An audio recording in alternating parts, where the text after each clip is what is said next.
So we have it all cleaned out. I was actually quite surprised it really was not rotted that much. I mean, yeah, it's definitely rotted, but it's kind of going from the outside in, so it's not rotted all the way. And if it is, it's solid underneath, like in this case here. So I pulled everything out best I could with the Wonder Bar. It is crushed stone underneath that. I do remember putting crushed stone underneath this rock, so it does have drainage.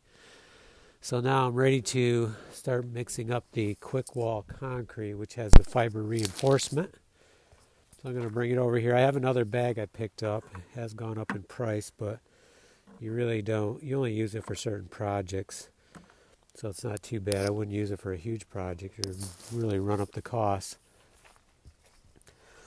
Okay, so time to mix it. I'm going to get my mask on, mix it up, and then I can remove the mask when I'm working on the concrete. It's just when it's powder that's an issue.